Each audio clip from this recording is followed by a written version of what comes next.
So I'm almost at 200 videos now. And if you've listened to me all this time, you know I like to give both sides to it. I don't like to just say everything in life is wonderful and it's always going to be wonderful. Although you can make a wonderful life, I like to give both sides because I see that in Scripture. It says, I wound and I heal. I do both. So I wound myself and I heal myself. But what am I wounding and what am I healing? Essentially, what is that? It's my own I amness. What I'm identifying myself. My identity either becomes my prison or becomes my freedom. Now, we have to clarify something, that you aren't anything. You aren't the ideas that you think yourself to be. You aren't your thoughts. You aren't your feelings. You aren't these things. You're the being experiencing these things, but you aren't any of those things. It's important to make that distinction that imagination is not a state. It's in states, but it's not a state. And imagination is the heavenly man. It's the heavenly body. And that body puts itself in states, but it's not a state itself. I have an old video called Imagination is Not a State where I try to explain this. But it's one of my earlier videos. It's really important to become aware of that, because if you think that you are a state or an identity, if you think you have to identify one way and you don't want to, you're going to feel stuck. And you're going to find reasons as to why you should remain stuck. You're going to think about your past. You're going to think about your future. You're going to use anything really internally to keep you in the same identity that you don't want to be in. And I'm going to use the word identity in this case because maybe that can provide more clarity. Because what we identify with, we can wound ourselves with, or we can heal ourselves with. So our biggest fear in life is really what we identify ourselves with. How am I shaping the name of I am? Remember, I am is not I was. It's not I will be. Of course you were something. But what are you being now is the question. Because what I am aware of being now becomes my past. It becomes my future. But what I'm aware of being now is not what I am. And what I'm going to be aware of being in the future is not what I am either. It's what I'm aware of being. When you see that and you separate the being behind the identity or the state, then you can move. Then you can heal. If you think they are one and the same in the sense that you've believed yourself to be it, but you can always detach and believe yourself to be something else. And what we identify with, as I said, it can be it can be a prison.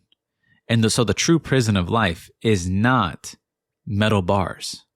It's not something physical. It's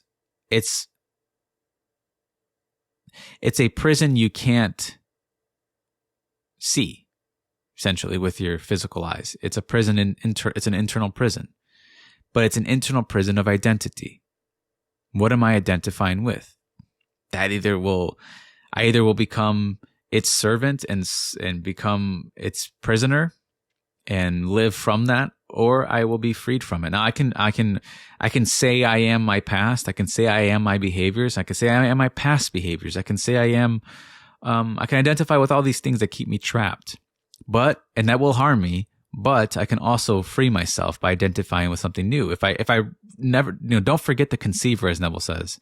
You can conceive yourself to be many, many things, and those conceptions will be reflective in society. But don't forget the conceiver who's doing it. Don't forget the dreamer. You can lose yourself in a dream, but don't forget the dreamer is essentially what Neville is saying. Now, that distinction between society seeing what I'm conceiving myself to be, it's really interesting when you see it that way, that you are conceiving yourself to be in a prison. You are conceiving yourself to be a certain way. That distinction matters, because until that distinction's made, you're going to keep thinking you are your conceptions. And then you're going to shame yourself, and you're going to guilt yourself and harm yourself. And then you're going to be stuck. And you're not going to live a life that is one that's chosen, but one that you feel in bondage to. And so it's really important you make that distinction, because you and I, while we walk through this earth, we're conceiving ourselves to be something. Now, we're identifying with something. We're identifying ourselves with some narrative about ourselves. We're sort of always internally answering the question, what am I being, all the time inside of ourselves. Now, you can create an idea of yourself and you can believe in it to become it, but that truly isn't you. It's just an idea you're believing in. It's a state inside the imagination. Now we can fall into states, we can trip into them, or we can actively choose to be them. But regardless, we're always in some state of mind. And imagination isn't a state. The conceiver is not the conception. They're separate. But the conceiver can conceive itself to be that conception. So what are you conceiving yourself to be? And when you see that when you see it that way, then you're going to see that, well, whatever I am doing, if I'm afraid of, or if I don't like what I am, you'll stop identifying so much with it. You say, I don't like what I'm conceiving myself to be. That's all that's happening internally. And the way, the only effective way I found to actually move or shape the I am, shape yourself, is by persisting in the assumption of already being it. So persistence is not, and this is a very important distinction as well. Persistence is not trying to be it. Persistence is persisting in already being it. It can take many reiterations, but the truest form of an affirmation is believing you already are that thing. If you're using methods and techniques trying to become it, you're missing the whole point. If you're persisting and trying to one day become it, you're missing the whole point. The persistence is in already being it. You may fall out of that, but you persist in already being it. You jump right back on into already being it. That's true persistence. That's the true shaping of I am. Because that's the way I've seen people become things in life, and that's the way I've seen myself become things in life. I haven't seen it work well for people when they try really, really hard. And sort of just repeating phrases doesn't seem to do it enough because there's really no belief in it. There's no change in identity. It's just a change in words. You want to change the state. You want to change what you're identifying yourself as. I hope you see the distinction I'm trying to. Don't just change the words. Change the identity. What are the words implying about you? What is the scene implying about you? Did you move? And if you did move, are you going to stay? Now, if you go back, that's fine, but just remember why you moved it in the first place. You obviously wanted to leave that state behind. Why? And when you answer that honestly, you will see yourself not really returning to it as often. And you'll start to dwell in a new identity. Because the identity we constantly return to dictates our life. It dictates our dwelling place, as Neville said. It dictates our home. The one we often return to. So I wanted to change the word from state to identity and realize that you are the being identifying itself with states. And when you see it that way, you can move. And you don't need money on the outside.